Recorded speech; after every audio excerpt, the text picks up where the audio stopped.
Assalamualaikum. हम ना with ENG 201 business and technical English lesson number 12 planning business messages. आपने plan करना business messages को। पहले तो आपका ओवरऑल लेसन जो 11 हैं उनमें बताया गया है कि आपने किस तरह से अपनी कोई भी अगर नॉर्मल लेटर वगैरह भी लिख रहे हैं तो कैसे लिखने हैं। अब आपका जो लेसन 12 है वो बिज़नेस मैसेजेस के थ्रू आपको समझाया जाएगी सारी वही बात। कंपोजिंग ऑफ बिजनेस मैसेज कह रहे हैं द कंपोजिशन प्रोसेस जो होता है वो हेल्प करता है gain control over your message, कि आप अपने मैसेज पर कितना कंट्रोल हासिल कर सकते हैं इस कंपोजिशन के थ्रू। It is flexible. ये आपके सारे क्विज़ हैं और लेसन नंबर 12 आपका क्विज़ के लिहाज से बहुत ज़्यादा इम्पॉर्टेंट है। लास्ट इस टॉपिक के 3-4 जो हैं पॉइंट्स वो भी बहुत ज़्यादा इम्पॉर्टेंट है। आप ख़ुद देखिएगा कि उसमें से आपको क्विज़ आते हैं या नहीं आते। अच्छा जी, not a fixed prescription of sequence steps. आपके पास उसमें कोई भी प्रेस्क्रिप्शन नहीं दिया जाता, आपको प्रिस्क्राइब नहीं किया जाता कि आपने सीक्वेंस को फॉलो करना है। इसी सीक्वेंस को आपने जो भी लिखना है वो अपनी मर्ज़ी से कंपोज करके लिखना है और उसको अच्छे तरीके से दूसरों को समझाना है। वो कह रहे हैं द कंपोजिशन प्रोसेस जो है वो 10 सेपरेट स्टेजेस में आपको दिखाया जाएगा, लेकिन उनको 3 कैटेगरीज़ में फॉल कर दिया गया है। एक प्लानिंग है, कंपोजिंग है और रिवाइजिंग है। आपकी कंपोजिशन प्रोसेस 3 जो है कैटेगरीज़ में डिवाइड किया गया है, प्लानिंग, कंपोजिंग एंड रिवाइजिंग। इन तीनों कैटेगरीज़ को उन्होंने फर्दर सेपरेट स्टेजेस में आपको बता दिया गया है कि आपके प्लानिंग में 4 स्टेजेस हैं, कंपोजिंग में 2 स्टेजेस हैं और फिर रिवाइजिंग में 4 स्टेजेस हैं। इसका क्विज़ आता होता है कि आपके प्लानिंग कंपोजिशन प्रोसेस में जो प्लानिंग है उसमें कितनी क्या चीज़ें हैं एक्सेप्ट दिस, मतलब आपको 3 चीज़ें इसकी दे दी जाएंगी और एक जो है इनमें से कुछ दे दिया जाता है और आपको बताना होता है कि आपके प्लानिंग में क्या चीज़ शामिल नहीं है। तो प्लानिंग में जो चीज़ शामिल होती है वो डिफ़ाइन पर्पस। आपने अपने पर्पस को डिफ़ाइन करना होता है प्लानिंग में कि आपने किस तरह से अपनी बात को लोगों तक पहुंचाना है। एनालाइज ऑडियंस, अपने ऑडियंस को ध्यान में रखना है कि आपकी बात कितने अच्छे तरीके से ऑडियंस समझ सकेगी और आपने कितनी सिंपल और हाई लेवल की लैंग्वेज जो है वो यूज़ करनी है। एस्टैब्लिश मेन आइडिया, आपने अपने ही पर्पस में से मेन आइडिया एस्टैब्लिश करना है, बनाना है कि आपका मेन आइडिया या आपका बात करने का मकसद क्या है और आपने किस तरह से ऑडियंस को अपनी तरफ माइल करना है। सेलेक्ट चैनल एंड मीडियम, ये बहुत ज़्यादा इम्पॉर्टेंट है। आपने मीडियम भी सिलेक्ट करना है कि आपने किसके थ्रू अपनी बात करवानी है, मनवानी है। अब मीडियम 3 किस्म के होते हैं, वो नीचे लास्ट पे आप लोगों को बहुत अच्छे से उन्होंने बताया हुआ है, यहाँ पर टाइम नहीं मैं वेस्ट करूँगी। कंपोजिंग में 2 चीज़ें शामिल होती हैं, ऑर्गेनाइज द मैसेज। आपने कंपोज करना, सारी बात है, आपका जो मैसेज है उसको ऑर्गेनाइज़ करें और उसके बाद फार्मूलेट कर दें जिस स्टेप से, जिस सीक्वेंस से आपने बात करनी है। रिवाइजिंग में, रिवाइज वर्ड से ही पता चल रहा है कि आपने उसको दोबारा से अपना जो कंपोज किया हुआ मैसेज वगैरह उसको पढ़ें, उसको दोबारा से अगर उसमें कोई गलती है उसमें एडिट करें, री राइट द मैसेज करें, प्रोड्यूस द मैसेज को एक पेज पर सेव कर लें और प्रूफ रीड द मैसेज, और आपने उसको दोबारा से रीड करना है वो लिखी हुई चीज़ को कि आपकी कोई मिस प्रिंट तो नहीं हो गई।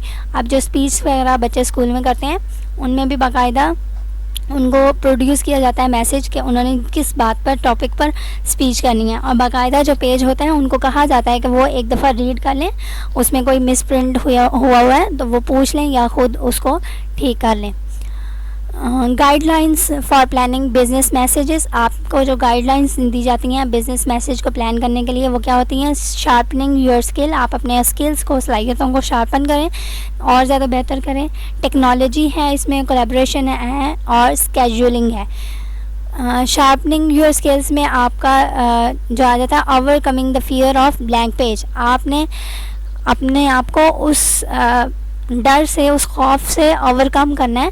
जब कभी कभी वो आ जाता था ना कि हम लोग, मैंने पीछे आपको एक लेसन में बताया था वो मेमोरेंडम और ये सारी चीज़ें, एक इंसान है जिसने रट्टा लगा लिया चीज़ का। अब इंसान को मैं कहती हूँ कि उसने वो चीज़ रट्टा लगाने के बाद पेपर देने जाना है।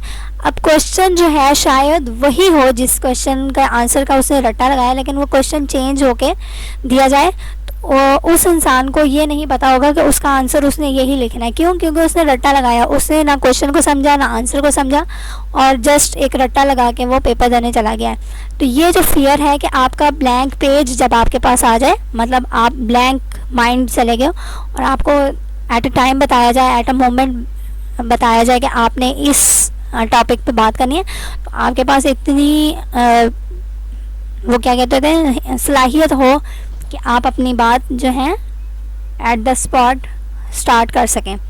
यूज़ पॉजिटिव सेल्फ टॉक, आपने अपने आप से बात करने का जो वो होता है ना सलाहियत, वो बहुत ज़्यादा अच्छी होती है। इसको मेंटेन करना सीखें अपने अंदर। नो योर पर्पज़, आपको अपना पर्पज़ पता हो कि आपने किस हवाले से बात करनी है। विजुअलाइज योर ऑडियंस, वही बात है कि आपको पता होना चाहिए कि आप जो बात करेंगे वो आपकी ऑडियंस सुनना चाहती है या सुन लेगी और उस पर अमल दरामद भी होगा। क्रिएट अ प्रोडक्टिव एनवायरनमेंट, आपने एनवायरनमेंट भी ऐसा बनाना है कि लोग आपकी बात सुनने पर मुतवज्जह हों। अब मैं कहूँ कि हम जो है अपनी प्रोडक्ट एक बनाई है, उसको सेल करने के लिए एक हॉल बुक करवाया और उस हॉल में मैंने अपनी से जो प्रोडक्ट है उसको लोगों तक पहुंचाना है कि हाँ जी इसकी क्या खसूसियात हैं और क्या इसमें अच्छाइयाँ हैं। तो अगर उस हॉल में लोग हों, बच्चे हों ज़्यादा, तो वो शोर, वो रोना, वो सारा कुछ वो एनवायरनमेंट को ख़राब करता है। लोगों की जो तवज्जो है वो ज़्यादा शोर की तरफ जाएगी बनिस्बत आपके। लेक्चर्स जो आपको डिलीवर किए जा रहे हैं इसके पीछे कोई शोर वगैरह हो तो आपको जो है मेरी आवाज़ कम सुनाई देगी, आपको एनवायरनमेंट जो है पीछे बैकग्राउंड वो ज़्यादा सुनाई देगा और आपका ध्यान जो है उस तरफ ज़्यादा जाएगा। आपने अपनी जो स्किल्स हैं, सलाहियतें हैं, उनको बेहतर बनाना है। मेक एन आउटलाइन, आपके पास एक आउटलाइन होनी चाहिए कि आपने कौन कौन सी बात किस टाइम पे करनी है। Just start, right the middle first and push obstacles aside. अच्छा जी, टेक्नोलॉजी है। टेक्नोलॉजी का फर्स्ट पॉइंट था technology affects the composing process, ये आपका क्विज है। For example Microsoft Word increases productivity and effectiveness by streamlining the process. इसके बारे में मैं इतना नहीं बताऊंगी, आप लोगों को बेटर इसकी जो है खसूसियात पता है माइक्रोसॉफ्ट वर्ड की। कोलैबोरेशन है। In many organizations the final piece of written is a team effort. बहुत सी ऐसी ऑर्गेनाइजेशंस हैं, फैक्ट्रीज़ वगैरह हैं जिनमें टीम एफर्ट के साथ कुछ एक जो रिटन फॉर्म में चीज़ लिखी जाती है। और वो जो रिटन फॉर्म में लिखा जाता है उसमें एक या एक से ज़्यादा बंदे भी उस डॉक्यूमेंट को, उस रिटन फॉर्म को तैयार कर रहे होते हैं।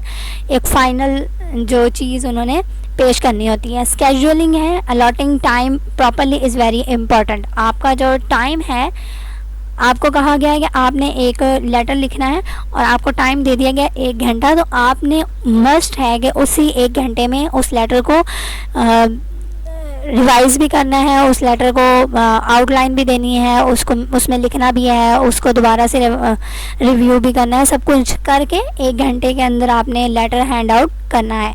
Specially when time is short, carefully schedule yourself and stick to it. वही बात है कि अगर टाइम कम दिया गया, घंटा है, घंटा टाइम कम है, आपने उसको सोचना भी है कि आपने उसको लिखना कैसे है।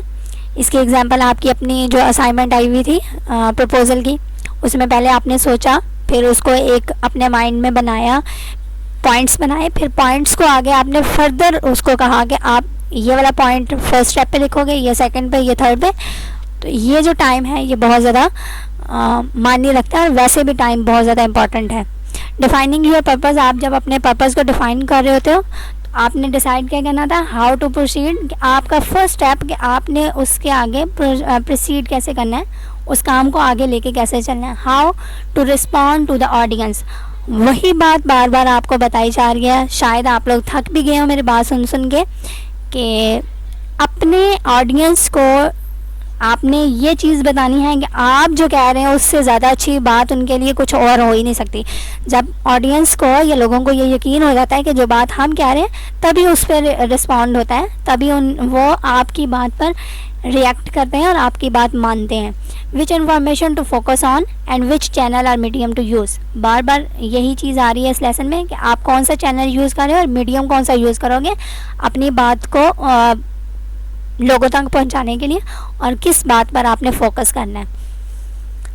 Why do you need to have clear purpose. अच्छा, इसके बारे में आपको अगर मैं कहूँ कि ये जो लेसन है अब आप लोगों का ये प्लानिंग करना है कि आपने बिज़नेस का जो मैसेज है वो कैसे लिखना है। अब इस लेसन में मैं आपको ये बताना शुरू कर दूँ कि मैथ के फार्मूलाज जो हैं वो इस तरह के हैं, और जो है फिज़िक्स के फार्मूलाज इस तरह हैं।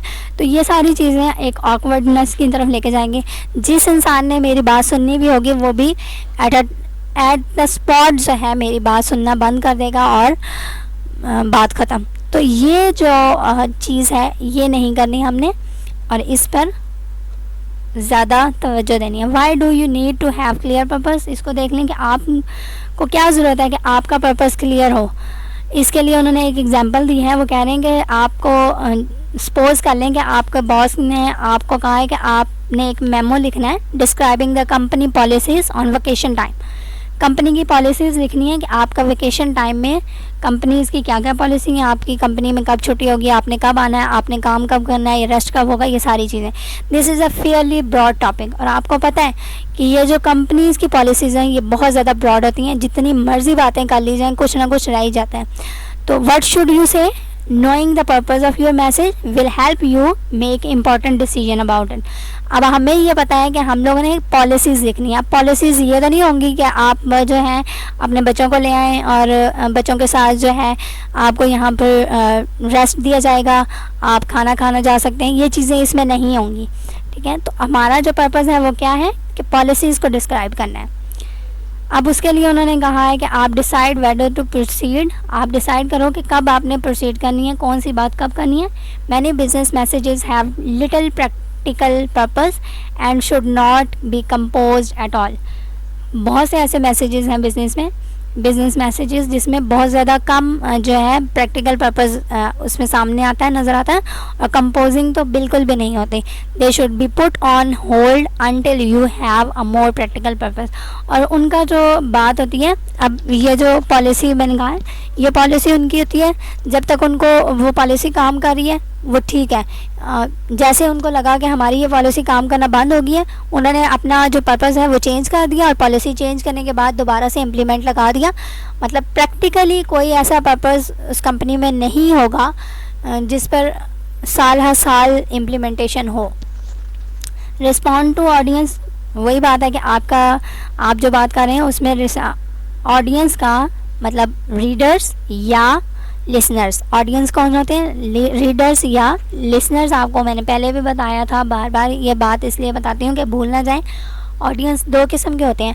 अगर तो हम लोग रिटन फॉर्म में अपनी बात कर रहे हैं तो हमारे ऑडियंस जो है वो रीडर्स होंगे, और अगर ऑरली बात कर रहे हैं तो हमारे ऑडियंस कौन होंगे, लिसनर्स होंगे।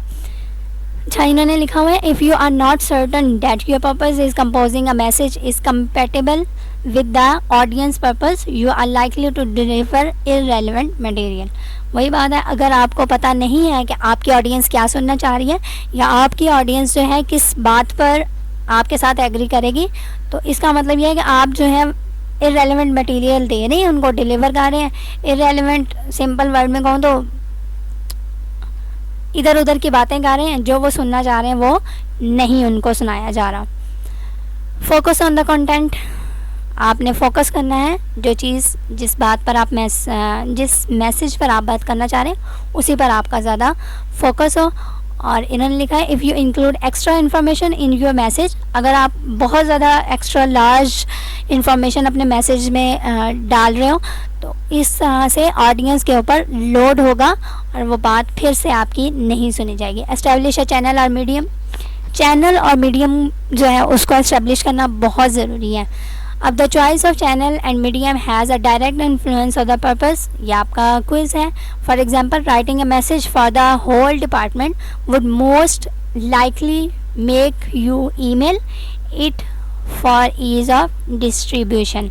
अब क्या हुआ कि आपने एक होल डिपार्टमेंट में कोई मैसेज देना है रिटन फॉर्म में, तो हम लोग क्या करेंगे, ईमेल करेंगे, ईमेल लिख के और उसको स्प्रेड कर देंगे सारी होल डिपार्टमेंट में, और इससे क्या होगा, डिस्ट्रीब्यूशन जो है वो इजीली सबके पास चीज़ पहुंच भी जाएगी और टाइम भी कम लगेगा। Next common purpose of business message. आपका जो बिजनेस मैसेज के पर्पस हैं वो 3 हैं, इन्फॉर्म करना, परसुएट करना और कोलैबोरेट करना। अब स्पेसिफिक पर्पस में उन्होंने आपको ये नीचे एग्जांपल दी हुई है, देख लेते हैं। Beyond having a general purpose your message might have a specific purpose. आपका जो भी जनरल पर्पस हो लेकिन उसके पीछे जो है एक कोई ना कोई स्पेसिफिक बात होती है जिस पर आपने लोगों को जमा करना होता है उस बात पर। To determine the specific purpose, think of how the audience ideas और behaviours should be affected by the message. तो हमने क्या सोचना है कि उनके आइडियाज़ और उनके बिहेवियर जो हैं किस तरह से हमारे जो मैसेज हैं उसके साथ कनेक्ट होंगे और वो हमारी बात मानेंगे। अब जनरल पर्पस है टू इन्फॉर्म, सिंपल हम लोगों ने इन्फॉर्म करना है। अब स्पेसिफिक पर्पस में उन्होंने क्या किया है, to present last month sale figures to the vice president of marketing. अब इसमें स्पेसिफिक बता दिया गया है कि उन्होंने क्या करना है, वाइस प्रेसिडेंट ऑफ मार्केटिंग को लास्ट मंथ की जो सेल फिगर्स हैं वो दिखानी है, वो बतानी है, इन्फॉर्म करनी है। जनरल पर्पस क्या था कि इन्फॉर्म करना है। अब किसको करना है इन्फॉर्म, क्या करना है, वो स्पेसिफिक पर्पस हो गया है। जनरल पर्पस है टू परसूट और स्पेसिफिक पर्पस में आपको बताया जाएगा कि आपने किस चीज़ के लिए परसूट करना है। To convince the marketing director of the need to hire more software engineers. आपने बताना है मार्केटिंग डायरेक्टर को, उसको कन्विंस करना है, इस बात पर राग़िब करना है कि वो और सॉफ्टवेयर इंजीनियर्स हायर करें अपने काम को पूरा करने के लिए। अब कोलैबोरेट जनरल पर्पस है, इसमें अगर स्पेसिफिकली बताएं तो किसको कोलैबोरेट करना है, to help the personal department develop a training program for new members of a software team. ठीक है, अब ये जो कुछ चीज़ें हैं इसको मैं इतना ज़्यादा नहीं करूँगी, देख लीजिएगा। How should you test your purpose, आप टेस्ट कैसे करोगे अपने पर्पस को, इसमें चले मैं कर ही देती हूँ। हाँ जी, हो जाएगा, इतना लंबा लेक्चर नहीं होगा। आपने टेस्ट करना है कि आपका पर्पस क्या है, तो उसको रियलिस्टिकली एनालाइज करना है कि आपका पर्पस क्या है।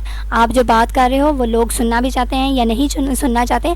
If your purpose involves a major change, you better go slowly as most people resist change। अगर तो आपने बात करना स्टार्ट कर दिया लेकिन आपको पता चले कि आपकी ऑडियंस में जो बैठे हुए लोग वो ये वाली बात नहीं सुनना चाहते, तो आपने स्लोली जो है अपनी बात जो है चेंज करनी है और दूसरे टॉपिक की तरफ जाना है। एकदम ही आपने बात चेंज नहीं करनी। Is it the right time, ये भी जानना है कि आप जो बात करना चाह रहे हैं वो राइट टाइम में ही की जा रही है या इसके लिए कोई और टाइम होना चाहिए था। Timing matters a lot, time जो है वो बहुत ज़्यादा मैटर करता है। नेक्स्ट है, an idea is more likely to win approval when the profits are up. अब हमें कब पता चलेगा कि हमारा जो आइडिया है वो बेहतर तरीके से काम कर रहा है या नहीं, जब हमें प्रॉफिट मिलेगा। अब प्रॉफिट जो है वो मैंने क्या कहा था कि हम लोग अपने प्रोडक्ट को ही बेचना चाह रहे हैं या सेल करना चाह रहे हैं, लोगों को इकट्ठा किया और हम अपने प्रोडक्ट की खसूसियात बता रहे हैं। अब हमारा काम था खसूसियात बताना, लेकिन हमें कैसे पता चलेगा कि हमारा प्रोडक्ट जो है उसमें हम लोगों को फ़ायदा तो होता ही है, तरक्की हासिल हुई है कि नहीं हुई है, जब लोग हमारे प्रोडक्ट जो है ख़रीदना शुरू करेंगे। जितना ज़्यादा ख़रीदेंगे उतना ज़्यादा प्रॉफिट हमारे पास आएगा। Is the right person delivering the message, ये भी बहुत ज़्यादा इंपॉर्टेंट है कि आपको पता होना चाहिए जो बात इंसान कर रहा है वो सही है कि नहीं। कोई ऐसा इंसान होता है जिसकी बोलने की सलाहियत इतनी अच्छी नहीं होती, तो ज़ाहिर बात है जब उनकी सलाहियत इतनी अच्छी नहीं होगी तो लोगों तक आपकी बात जो है अच्छे से नहीं पहुंचेगी। तो जब बात नहीं पहुंचेगी तो आपकी प्रोडक्ट जो है वो सेल नहीं होगी, जब सेल नहीं हो तो लॉस होगा, प्रॉफिट नहीं होगा। Some people have more leverage in an organization and hence have a better shot at getting the purpose achieve. कुछ ऐसे इंसान होते हैं जिनको बहुत ज़्यादा खसूसियत या उनमें बहुत ज़्यादा एबिलिटी होती है कि वो बात करें और अच्छे तरीके से करें, तो वही लोग जो हैं अपना पर्पस अचीव कर सकते हैं उस टाइम में। Is the purpose acceptable to the organization, ये भी बहुत ज़्यादा इंपॉर्टेंट है कि जो आप बात करें वो ऑर्गेनाइजेशन भी चाहती है या नहीं चाहती। ऐसा ना हो कि आप को वर्कर एज अ काम कर रहे हो और आप अपनी बात जो है मनवाना शुरू कर दें, बाहर जाके लोगों को बताएंगे जी हमारी ऑर्गेनाइजेशन ये काम करेगी, और बाद में पता चले कि ऑर्गेनाइजेशन ने आपको कह दिया कि हम तो ये काम करेंगे नहीं, तो इससे ऑर्गेनाइजेशन की भी बदनामी, आपकी भी बदनामी, और लोग दोबारा अगर आप कोई काम करना चाहोगे तो उस पर भी बिलीव नहीं किया जाएगा। ऑडियंस एनालाइज में क्या करना है कि आपने आस्क योरसेल्फ सम की क्वेश्चंस अबाउट योर ऑडियंस। आपको अपने ऑडियंस के बारे में क्या क्या बताना चाहिए। हु आर दे, वो कौन है, मतलब अगर तो आप प्रोडक्ट सेल कर रहे हैं तो ऐसे लोग ही आपने अपने ऑडियंस में शामिल करने हैं जो उस प्रोडक्ट को ले सकें। अब ये नहीं है कि आप छोटे बच्चों को अपने ऑडियंस में बैठा लें और प्रोडक्ट सेल करने के लिए अपनी स्पीच या मैसेज वगैरह देना शुरू करें। तो इस तरह कभी भी नहीं हो सकता कि आप जो है उसमें सक्सेसफुल हो सकें। What is their probable reaction to your message, उनका कितना रिएक्शन होगा आपकी इस बात पर, या वो आपकी बात पर कितना माइल होंगे। How much do they already know about the subject, सबसे बड़ी बात, सबसे इम्पॉर्टेंट बात कि उनको आपके सब्जेक्ट के बारे में या आपकी बात के बारे में कितनी चीज़ की नॉलेज है और कितनी आपने उनको और नॉलेज या और बात बतानी है। What is their relationship to you. अब ये रिलेशनशिप जो है बहुत ज़्यादा मायने रखता है, क्योंकि अगर तो हमारे रिलेशनशिप्स बहुत ज़्यादा स्ट्रॉन्ग होंगे, हमारे वो जिस तरह मैं कहती हूँ, पीछे मैंने एग्जांपल दी थी शॉपकीपर्स की, कपड़े बेचने वाले, उनके जो रेगुलर ग्राहक होते हैं उनके साथ बहुत ज़्यादा ताल्लुक़ जो होता है उनका अच्छा होता है। कुछ जो है शॉपकीपर्स नुकसान बर्दाश्त कर लेते हैं, कुछ जो बायर्स होते हैं वो बर्दाश्त कर लेते हैं। तो इस तरह कुछ ना कुछ फ़ायदा नुकसान दोनों को हो जाता है। तो ये रिलेशनशिप बहुत ज़्यादा मैटर करता है। Determine the audience size and composition, आपको ऑडियंस साइज़ जो है वो भी बहुत ज़्यादा मैटर करेगा।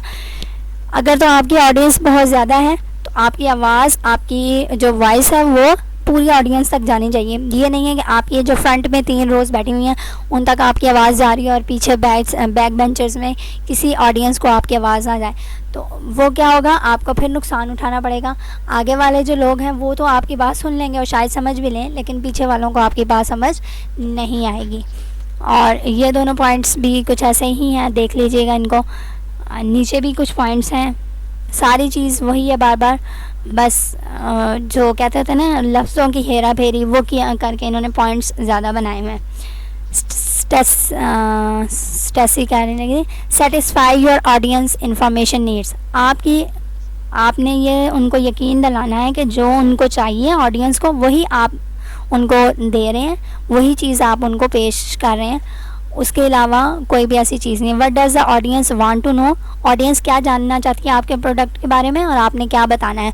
What does the audience need to know, और उनको क्या ज़रूरत है, जो चीज़ उनको नहीं पता और आपने अपने प्रोडक्ट के बारे में उनको बताना है। Have I provided all the desired and necessary information, और आपने अपने आप से पूछना है कि जो चीज़ ऑडियंस आपकी पूछना चाहती है या उनको नहीं पता वो सारी आपने उनको जो इन्फॉर्मेशन है उस प्रोडक्ट के बारे में दे दी है या नहीं दी। इज़ द इंफॉर्मेशन एक्यूरेट, और ये भी लाजमी बात होती है कि आपकी जो इन्फॉर्मेशन, जो बात आप बता रहे हैं वो दुरुस्त हो। ये ना हो कि आप बता कुछ हो रहे हो और असल में वो कुछ और हो। Have I emphasised the information of greatest interest, और लास्ट पॉइंट है what does the audience want to know. Need to know, want to know, और ये देख लें दोनों एक ही पॉइंट है, ठीक है ना। अच्छा जी, bye restating a vague request is more specific terms you can get the requester to define his or her need more precisely. आपने अपने रिक्वेस्टर, जो आपसे बात पूछी जा रही है, वो आपने इतने अच्छे तरीके से बतानी है कि अगर उसके माइंड में कोई सवाल आ भी रहा हो, उसके सवाल पूछने से पहले ही आप उसका जवाब दे दो। Anticipate unstated questions, include any additional information that might be helpful. आप जो है कुछ एडिशनल इंफॉर्मेशन शामिल कर सकते हैं अपनी बात में, लेकिन वो अगर हेल्पफुल है आपके टॉपिक के लिहाज से तब एडिशनल इंफॉर्मेशन यूज़ करेंगे, अदरवाइज़ कोई ज़रूरत नहीं है उसको इस्तेमाल करने की। Even though the reader did not specifically ask for it. अच्छा जी, ये जो है चीज़ इम्पॉर्टेंट है। Test the completeness of your message by making sure it answer all the important question। वही मैंने आपको कहा था कि जो W के जितने भी वर्ड्स होते हैं उनका अगर आप आंसर अपने बात में, अपने मैसेज में दे रहे हैं तो आपका ये जो बात है वो कंप्लीट है और आपकी बात में कोई भी ऐसी बात नहीं है जो रह गई हो। Who, what, when, where, why, how and is the information accurate. सबसे बड़ी बात कि आपकी जो भी चीज़ आप बता रहे हैं, दे रहे हैं, ये इन सब में वो दुरुस्त होनी चाहिए, कोई भी उसमें फेक बात ना हो। Be sure that the information you provide is accurate and that the commitments you make can be kept. आपने अपने आप को इतना श्योर करना है कि आप जो भी बात कर रहे हैं वो एक्यूरेट हो, दुरुस्त हो, और उसमें कोई भी ऐसी बात ना हो कि लोगों को लगे कि आप जो कमिटमेंट, जो बात बता रहे हैं उसमें आप साबित कदम नहीं रह सकते, या आपके प्रोडक्ट्स ऐसी नहीं हैं, या कोई और आपको आके ये ना कह दे कि हाँ जी हम लोगों ने पहले आपके प्रोडक्ट जो हैं वो यूज़ किए हैं और आपने गलत बयानी की है। ऐसा कुछ भी नहीं है, आपकी प्रोडक्ट इतनी अच्छी नहीं है, दूसरी कंपनी की ज़्यादा अच्छी है। तो ये जो बात है ये आपकी कंपनी के लिए नुकसानदेह है। Try to figure out what points will specifically interest your audience. आपने फिगर आउट करने वो सारे पॉइंट्स जो जिसमें इंटरेस्ट ले सकते हैं या लेंगे ऑडियंस आपकी, और उन पॉइंट्स को आपने फिर मोस्ट अटेंशन देनी है, ज़्यादा से ज़्यादा उन पर फोकस करना है। Make your message easier to comprehend. जब आप लोग अपने मैसेज को ज़्यादा से ज़्यादा ईजी वे में, आसान तरीके से लोगों तक पहुंचाएंगे तो उस पर ज़्यादा से ज़्यादा आपको रिएक्शन मिलेंगे और रिजल्ट मिलेंगे। Devices that make your message easier to comprehend includes summaries. वो सारी डिवाइसेस जो हैं आपकी मैसेज को ईजी बनाएंगी, वो कौन कौन सी हैं? समरीज हैं, ओवरव्यूज़ हैं, हेडिंग्स हैं, लिस्ट है, इंक्लोजर है, अपेंडिक्स है, हैंडआउट्स है, चार्ट्स हैं, ग्राफ्स हैं, ये सारे आपके क्विज हैं। Establish the main idea. The main idea is the hook. जो मेन आइडिया होता है ना वो एक हुक की तरह होती है। अब ये जो हुक है आपको वो याद होगा कि जब हम लोग मछली वगैरह पकड़ते हैं तो उसके सामने जो एक फ़िशिंग रॉड होती है उसके आगे एक हुक लगाई जाती है जिसमें मछली को फंसाया जाता है कुछ भी खाना दाना वगैरह डालकर।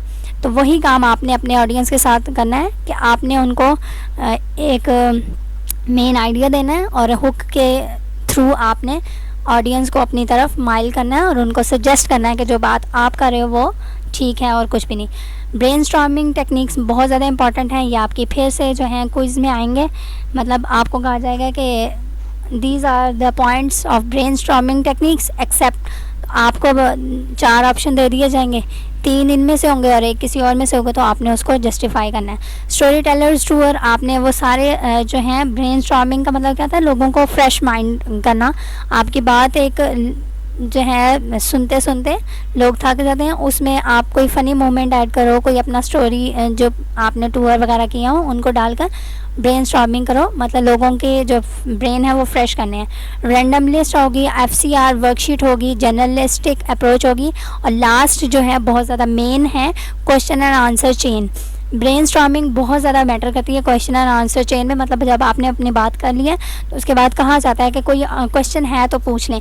तो जब वो क्वेश्चन पूछते हैं, ज़ाहिरी बात है लोग हैं, हर एक का माइंड अलग-अलग होगा। शायद जो बात आपकी एक इंसान को सब समझ आ गई हो लेकिन दूसरे इंसान को समझ ना आई हो, क्योंकि मेंटालिटी लेवल सबका सेम नहीं होता। तो वो क्वेश्चन पूछेगा, आप उसका आंसर देंगे, तो इस तरह शायद वो लोग भी सोए हुए जाग जाएं जो सोए हुए थे। लिमिट द स्कोप, जितना आपका मेन आइडिया ज़्यादा बड़ा होगा उतनी ज़्यादा आपके मैसेज की बात की लेंथ ज़्यादा लंबी होगी, और जितना आपका मेन आइडिया छोटा होगा उतने मैसेज की लेंथ छोटी होगी। ये बहुत ज़्यादा जो है टॉपिक इम्पॉर्टेंट है।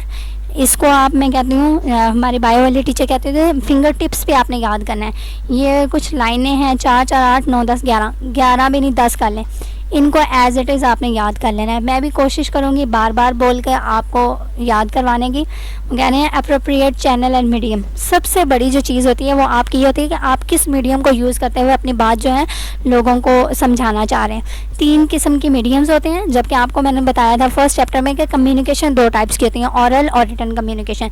लेकिन मीडियम्स जो हैं वो 3 किस्म के होते हैं। एक आप ऑरली अपनी बात समझा सकते हैं लोगों को, एक रिटन फॉर्म में समझा सकते हैं, और एक इलेक्ट्रॉनिक मैसेजेस के थ्रू, मतलब आप ये जो मैसेजेस व्हाट्सएप और ईमेल वगैरह करते हैं, ये सारी चीज़ें इससे भी। अब इनमें फ़र्क क्या है वो देख लें। ऑरल मीडियम में आप जो है aural medium is best when you want immediate feedback. Aural medium तब अच्छा लगता है जब आपने immediate at the spot feedback लोगों से लेना होता है। उसमें क्या होगा, you use this medium when your message is relatively simple. जब आपकी बात कोई सिंपल होगी तब आप जो है ऑरल मीडियम, ऑरली कम्युनिकेट लोगों से कर सकते हैं और उनको अपनी बात समझा सकते हैं। और इसमें आपने परमानेंट रिकॉर्ड नहीं रखना था। आपने बात बोली, लोगों ने आपकी बात समझी और उस पर रिएक्ट कर दिया, फीडबैक दे दिया, बात ख़त्म होगी। और आप जो है असम्बल ऑडियंस ईजीली, अपनी जो ऑडियंस है, ज़ाहिर बात है जितनी सिंपल बात होगी आप अपने ऑडियंस को ज़्यादा आसानी से असम्बल करवा सकते हैं किसी जगह पे और उनको अपनी बात समझा सकते हैं। नेक्स्ट रिटन मीडियम है, कम्युनिकेशन कहने लगी थी। Written medium is the best when you do not need immediate feedback. ना आपको जल्दी फीडबैक चाहिए रिटन मीडियम में और ना ही आपको जल्दी फीडबैक चाहिए इलेक्ट्रॉनिक मैसेज में या इलेक्ट्रॉनिक मीडियम में। और the message is detail and complex. फिर से आपका क्विज़ है कि आपका जो कॉम्प्लेक्स और डिटेल मैसेज होगा वो रिटन मीडियम में होगा, लेकिन रिटन मीडियम में आपने परमानेंट रिकॉर्ड रखना है कि आप अगर बाद में किसी को सबूत के तौर पे दिखाना चाहें तो आपके पास मौजूद हो रिटन फॉर्म में। And are trying to reach an audience over a large distance. आपकी जो ऑडियंस होगी वो बहुत ज़्यादा बड़ी भी हो सकती है रिटन मीडियम में। It is the best to use a written medium when you want to minimize the distortion while passing a message from one person to another. इसकी एग्जांपल मैं ऐसे दूंगी कि मैं बैठी हुई हूँ और मेरे साथ जो है 10 लोग और बैठे हुए हैं। मैंने अपनी बात जो है रिटन फॉर्म में उन 10 लोगों तक पहुँचानी है। तो अब अलग-अलग बात, ज़ाहिर बात है बैठे हुए हैं अलग-अलग, तो उनको अलग-अलग ही बात पहुँचानी पड़ेगी। या तो मैं करूँगी कि 10 पेजेस पर अपनी बात लिखूँगी। अब वो शायद बात बड़ी हो तो 10 पेजों पे पहले मैं लिखती रहूँ पेजेस पे और उसके बाद एक एक जो है डिस्ट्रीब्यूट करूँ। तो इसमें या तो हम लोग ये कर सकते हैं कि एक पढ़ लें, आगे पास आउट कर दें, फिर पास कर दें, फिर पास कर दें, 10 बंदों तक पहुँच जाएगी।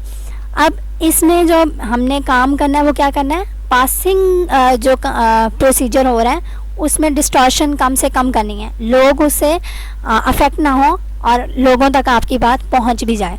इलेक्ट्रॉनिक मैसेज में मैंने आप लोगों को ये रीड करके पहले बता दिया था कि आपको इमीडिएट फीडबैक नहीं चाहिए होता है इलेक्ट्रॉनिक मैसेज में या मीडियम में, but you do need speed. आप स्पीड बहुत मैटर करती है इलेक्ट्रॉनिक मैसेज में। हम लोग कह देते हैं ना कि हमारा नेट या डेटा जो है वो बहुत उसकी स्पीड स्लो है तो हमारा मैसेज जा ही नहीं रहा। अब वही हम लोग अगर रिटर्न फॉर्म में देते तो क्या पता हमारा जल्दी पहुंच जाता। अगर हमारे नेट की जो है स्पीड कम है, नेट की स्पीड बहुत ज़्यादा मैटर करेगी आपके इलेक्ट्रॉनिक मैसेज में। You do not need a permanent record. आपको परमानेंट रिकॉर्ड ना इलेक्ट्रॉनिक मैसेज में चाहिए और ना ऑरल मीडियम में चाहिए, but want to overcome time zone barriers. लेकिन आपका टाइम जो है वो बहुत ज़्यादा मैटर करता है इलेक्ट्रॉनिक मैसेज में। मैंने पहले कह दिया कि अगर रिटन फॉर्म में हम लोग एक ख़त भेजें तो शायद उसमें टाइम लगे, लेकिन अगर हम लोग व्हाट्सएप पे मैसेज करें वही चीज़ तो जल्दी एक दूसरे तक पहुँच जाती है। Use electronic message when you want to minimize aural distortion. जब आपने ऑरल डिस्टॉर्शन को मिनिमाइज़ करना है, अफरा तफरी कह लें या डिस्टर्बेंस कह लें, उनको मिनिमाइज़ करना है तो आप इलेक्ट्रॉनिक मैसेज को यूज़ करेंगे। और मुबारक हो, ख़बर तो मिली है कि आप लोगों के ग्रैंड क्विज़ होंगे तो देखते हैं अब क्या होता है। अल्लाह हाफ़िज़, अपना ख्याल रखिएगा।